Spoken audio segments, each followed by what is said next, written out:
The first morning was not graceful. It was not the kind of beginning that arranges itself into something presentable. It was the kind of beginning that smells like burned toast and sounds like a kettle boiling too long, because no one was paying attention to it. Julian woke on Lila's sofa at 6:14 with a crick in his neck and his suit jacket folded beneath his head as a pillow. The apartment above the bookshop was smaller than he had imagined during the months he had spent not allowing himself to imagine it. One bedroom, a kitchen that doubled as a dining room, a bathroom with a door that stuck if you closed it all the way, and a living space dominated by books stacked on every available surface, in configurations that appeared precarious but had apparently survived multiple years without incident. Noah was asleep on the floor beside the sofa, curled inside a quilt that Lila had pulled from a cedar chest. Ptolemy was draped across her ankles with the specific boneless commitment of a cat who has identified the warmest location in any room and has no intention of relocating. Lila was in the kitchen. He could hear her moving, the particular sounds of someone making coffee in a space they know by muscle memory, the cabinet that required a slight lift before it would open, the drawer that stuck on the left side, the specific ceramic click of one mug being set beside another on a counter that was, he would learn later, slightly uneven and required a folded piece of cardboard beneath the left front leg of anything placed on its far edge. He sat up. His back informed him that the sofa had not been designed for a man of his height, and that this was a fact it intended to make clear for the remainder of the day. Lila appeared in the doorway, holding 2 mugs. She had changed from the paint-stained sweater into a different sweater that was also paint-stained, and her hair was down, and she looked at him with an expression that contained approximately equal parts warmth and wariness, which he understood and did not resent. She handed him the coffee. Their fingers touched on the handle. Neither of them mentioned it. "You stayed," she said. "You asked me not to disappear. That was about the future. I didn't specifically address last night." He almost smiled. "I can leave if you want me to." She sat in the chair across from him and pulled her knees up, wrapping both hands around her mug. "No," she said, "but I need to understand what this is. Because last night was—" She paused, searching for the word with the focused dissatisfaction of someone who works with language daily and is accustomed to finding the right one. "Last night was extraordinary and terrifying, and I am not a person who survives extraordinary and terrifying things by pretending they are simple." He nodded. "It is not simple. No." On the floor, Noah stirred. Ptolemy adjusted. The morning light came through the window above the kitchen sink at the specific low October angle that makes ordinary rooms look briefly like paintings of themselves. "I need to ask you something," Lila said, and her voice had shifted into the register that Julian would come to recognize as the place she went when she was about to be more honest than was comfortable.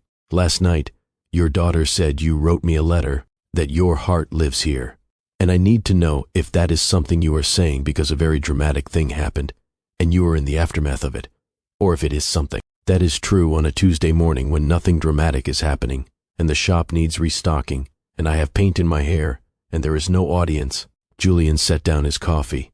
He looked at her with the unguarded directness that had, until last night, been something he permitted himself only in private, only on paper, only in the letters he wrote and never sent. "It is true on a Tuesday morning," he said. "It has been true on every Tuesday morning for the past 14 months. I have been specifically and painfully aware of it on Tuesdays, because Tuesdays are the days you put the new arrivals in the window, and you stand on that stepladder and arrange them and talk to them while you do it. And I have walked past that window on 11 separate Tuesdays pretending I was on my way somewhere else." Lila stared at him. "You heard me talking to the books. You told a first edition of Rebecca that it deserved a better spot, and then moved it twice before putting it back where it started." Her eyes filled. She pressed her lips together hard. "That is a very specific thing to have noticed." "I noticed everything," he said. That was the problem. The silence that followed was not empty. It was the kind of silence that occurs when 2 people have arrived at the same place from different directions and are standing in the middle of it looking at each other, trying to determine whether the ground beneath them is solid enough to hold what they are about to build on it. From the floor, a small voice said, "Is there breakfast?" They both looked down. Noah was awake, lying on her back with Ptolemy on her chest, looking up at the ceiling with the pragmatic calm of a child who has accomplished something significant and is now ready to move on to the next order of business. Lila wiped her eyes with the back of her hand. "I have eggs," she said, And toast. The toaster does something unpredictable on the left side, so you have to watch it. I like toast, Noah said.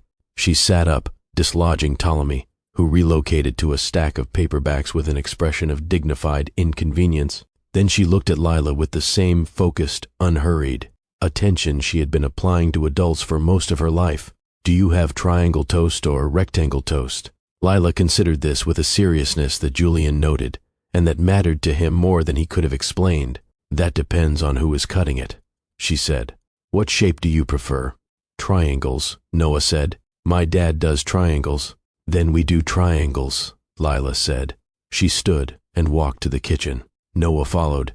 Julian remained on the sofa for a moment, listening to the sound of his daughter asking a woman she had met properly only 12 hours ago whether the cat ate breakfast too and whether the cat preferred triangles or rectangles, and Lila answering that Ptolemy had strong opinions about most things and would make his preferences known in his own time.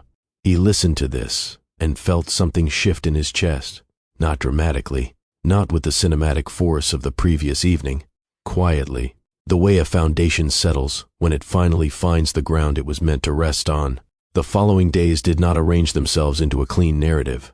They were not the montage of a love story assembling itself. They were the specific, ordinary, occasionally difficult work of three people learning how to exist in proximity to a decision that had changed the shape of all their lives. Julian returned to his apartment that first afternoon. He sat at his drafting table and called Margot. She answered on the fourth ring. Her voice was controlled and distant in the way that voices become when they are being managed from a great height of composure. I have had your things boxed, she said. The items at my apartment. They will be sent to your address by Thursday. Margot, I need you to not say my name in that particular tone. Julian, the tone that suggests you are about to be compassionate. I am not ready for your compassion. I may not be ready for it for a very long time. He understood this. He accepted it without protest, which was the only respectful thing he could offer. Your daughter, Margot said, and paused. She is an extraordinary child. That is not something I say to make you feel better. It is simply an observation. She saw something that 300 adults in that room either couldn't see or chose not to, and she said it out loud. The world does not reward that kind of honesty, but it should. She hung up before he could respond. He sat with the phone in his hand for a long time. At work, the fallout was measured in the particular currency of professional consequence. Gerald, his project partner at the firm, called him into a glass-walled office on Monday morning with the expression of a man who has been forced to have a conversation he considers beneath the dignity of architecture, but above the threshold of things that can be ignored. The Belair family has been a significant referral source for this firm for 11 years, Gerald said. He spoke with the calibrated neutrality of someone reading from an internal script he had prepared over the weekend. Margot's uncle sits on the board of the Cultural Foundation that funds approximately 30% of our public commissions. I am not telling you how to live your personal life. I am telling you that your personal life has entered the professional space, and I need to understand what we are dealing with. Julian sat across the desk with his hands on his knees. I understand the implications, he said. Do you? Because from my perspective, you stood at an altar in front of 300 people, several of whom I have been cultivating relationships with for the better part of a decade, and your 8-year-old daughter read aloud what amounts to a love letter to another woman. That is, in the strictest professional sense, not ideal. Julian looked at Gerald for a moment that extended slightly past the boundary of comfortable. Then he said, My daughter told the truth. I should have told it first. I did not. The consequences of that are mine, and I will manage them. But I will not apologize for the fact that my child was honest when I was not. Gerald opened his mouth, closed it, opened it again. Then he leaned back in his chair and said, Take the week. We will reassess after that. Julian took the week. He spent it doing the things that needed to be done. He met with the family attorney who had handled Raina's estate and began the process of unwinding the financial arrangements that had been made in anticipation of the marriage. He called the venue and the vendors and spoke to each of them with the exhausting politeness of a man canceling the logistical machinery of an event that no longer existed. He wrote a formal note to Margot's parents that took him 3 hours and said, in various carefully constructed ways, that he was sorry, that he had failed to be honest, and that no amount of language could repair what his silence had cost. And in the evenings, after Noah was asleep, He sat in his study and did not draw. He thought about the architecture of the life he had been building and the architecture of the one he wanted. The gap between them was not as large as he had believed. It was, in fact, the width of a single honest sentence, spoken out loud, to the right person. He had simply been unable to speak it. On Thursday of that week, Noah came home from school with a drawing. She placed it on the kitchen table with the deliberate ceremony of a child presenting evidence. It showed 3 figures, a tall one on the left, a smaller one on the right, and between them, a figure with red hair holding a book. Above the figures, in the careful uppercase lettering of a child who has recently mastered the letter K, she had written the word home. She looked at him. "I drew our family," she said. "Is that okay?" He picked up the drawing and held it for a long time. His throat moved. "Yeah, Bug," he said. "That is okay." She nodded. Then she sat down and began her homework with the focused efficiency of a child who has resolved the emotional business of the day and is now prepared to address the academic portion. He taped the drawing to the refrigerator, where it remained for the next 3 years, the edges softening, the colors fading, the paper eventually curling at the corners from the ambient moisture of a kitchen where things were cooked and conversations were had, and life, the ordinary unspectacular kind, continued. Lila did not make it easy. This was one of the things Julian loved about her, and also one of the things that frightened him, because the ease he had experienced with Margot had been, he now understood, a symptom of the problem rather than the solution to it. Easy meant no one was asking the difficult questions. Easy meant the architecture looked correct from the outside, and no one checked whether the walls could bear weight. Lila checked. She checked constantly, not out of suspicion but out of the hard-won self-preservation of a woman who had spent her adult life building something real with her own hands and was not willing to let anyone, regardless of how much she loved them, compromise the structural integrity of it. On their first proper evening together, 5 days after the wedding that never finished, she sat across from him at the small table in her apartment, and Noah was in the reading corner downstairs in the shop with Ptolemy, and the dinner Lila had made was simple and good, and the wine was inexpensive, and the candlelight was provided by a candle that smelled like cedar, because she had bought it at a craft market, and not because anyone was trying to create an atmosphere. "I need to say something," she said, "and I need you to hear it without fixing it." He set down his fork. "Okay, I have spent the last 14 months convincing myself that what I felt for you was a projection. A story I was telling myself about a man who came into my shop with his daughter and smiled at me in a way that made me feel like I had been living in a room with the curtains closed and someone had just opened them. I told myself it was not real. I told myself you were engaged and decent and that what I was feeling was simply loneliness wearing a mask. And I closed the shop on Saturdays because seeing you was making it impossible to continue believing that." She paused. Her eyes were bright. Her hands were wrapped around her wine glass. "And then your daughter walked into my life 12 hours after you stood at an altar with another woman and told me that your heart lives here. And I need you to understand that I cannot absorb that in a week. I cannot absorb that in a month. I need time. Not because I doubt it, but because I have been the person who is chosen second before. And I need to know, in my body, not just in my head, that this is not that." He reached across the table. He did not take her hand. He placed his hand on the table beside hers, close enough that she could feel the warmth of it, far enough that the choice to close the distance remained hers. "You were never second," he said. "You were the thing I was afraid of. There is a difference." She looked at his hand. She did not take it. Not yet. But she left hers where it was, and the distance between them was small, and it remained small, and that was enough. What followed was not a love story in the way that love stories are typically told. It did not accelerate. It did not perform. It proceeded at the pace of 2 people who had each, in their own way, been hurt by the distance between what was real and what was presented, and who had decided, independently and then together, that they would rather move slowly towards something true than quickly towards something that merely resembled it. Lila came to Julian's apartment for dinner on a Sunday 3 weeks after the wedding. Noah set the table with the focused precision of a child who considers the placement of forks to be a matter of serious importance.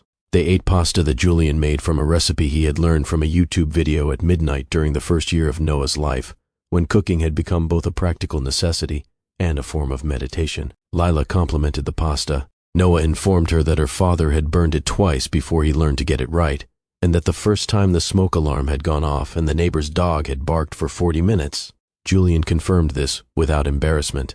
Lila laughed. The real laugh. The one that came from her stomach and made her press her hand to her chest and lean back in her chair. Noah watched this the way she watched everything. Quietly, carefully, with the patient attention of a child who is building a catalog of evidence for a conclusion she reached weeks ago.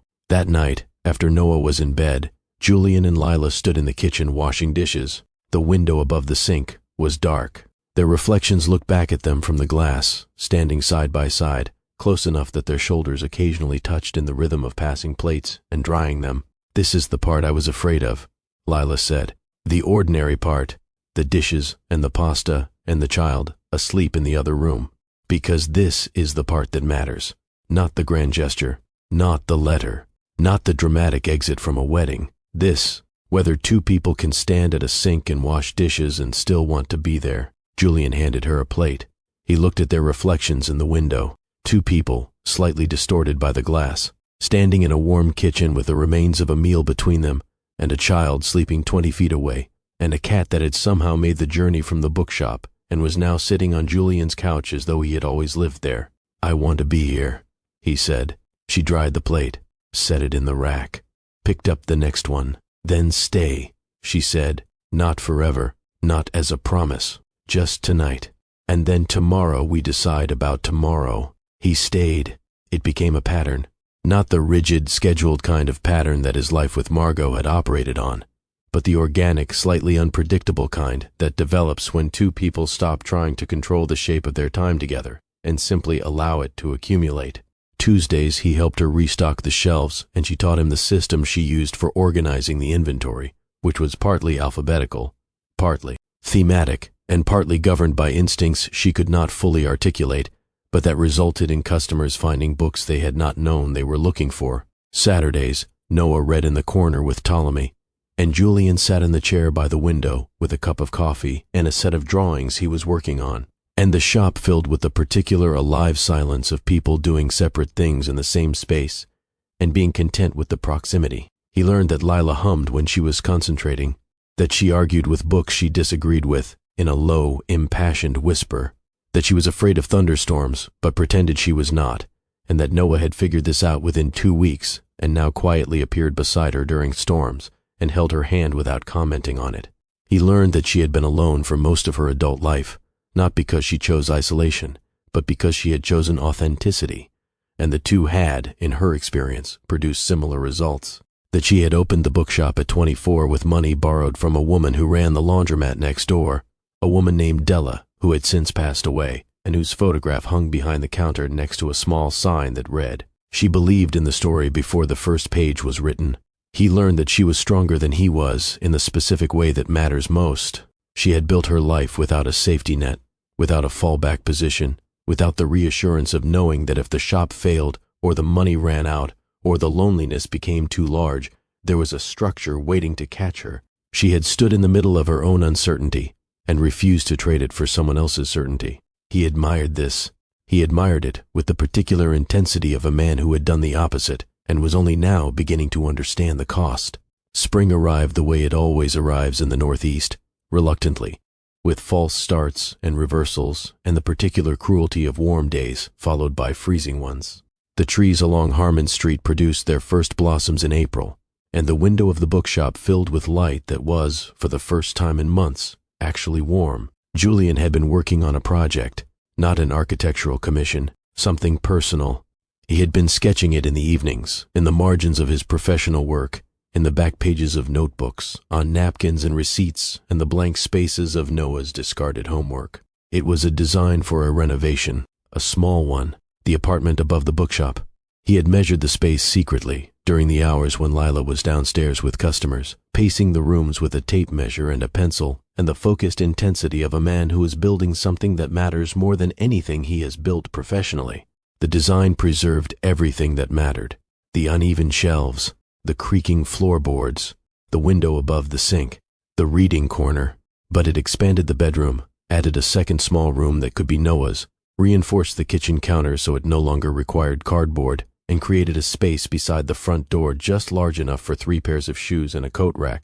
He showed it to Lila on a Saturday evening in late April. Noah was asleep on the sofa with Ptolemy in a configuration that suggested neither of them intended to move for several hours. Lila unrolled the drawings on the kitchen table. She studied them for a long time.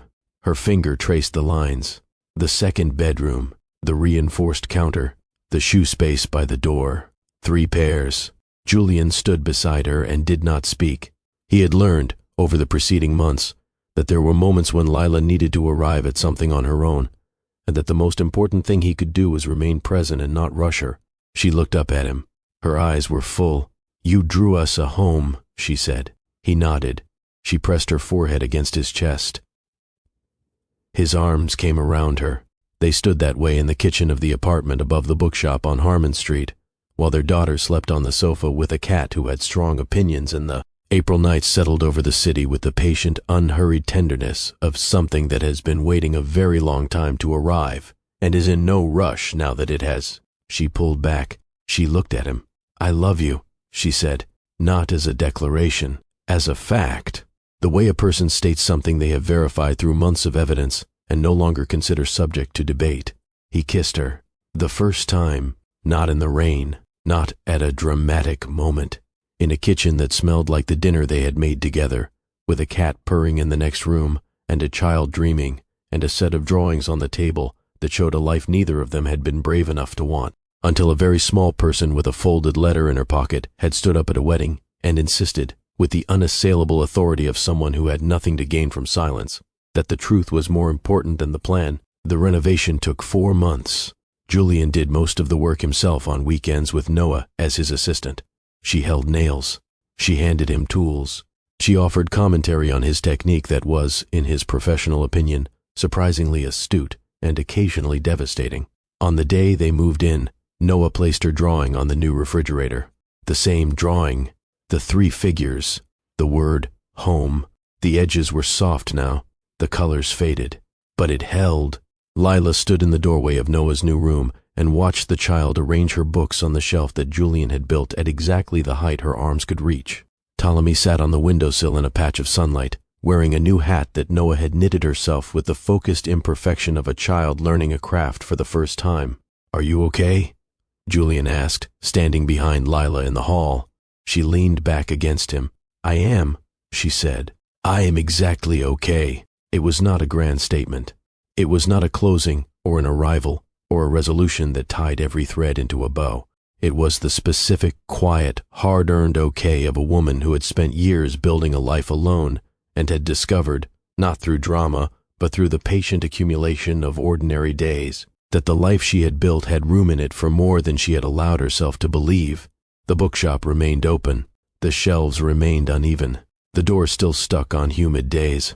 Ptolemy continued to wear hats and express opinions about literature through the selective placement of his body on certain volumes. Noah continued to watch, to notice, to carry in her chest the particular certainty of a child who had, at the age of 8, done the bravest thing anyone in a room full of adults had been willing to do. And on Tuesday mornings, Julian still walked past the shop window on his way to work. He still watched Lila stand on the stepladder and arrange the new arrivals and talk to them in a low voice about where they belonged. But now, when she looked up and saw him through the glass, she smiled, and he smiled back, and the distance between them was not a distance at all anymore. It was simply the width of a window, and the window was open, and the morning air came through it, carrying the smell of books and coffee, and the particular, ordinary sweetness of a life that had been built not on the architecture of what looked right, but on the simple, terrifying, irreplaceable foundation of what was true.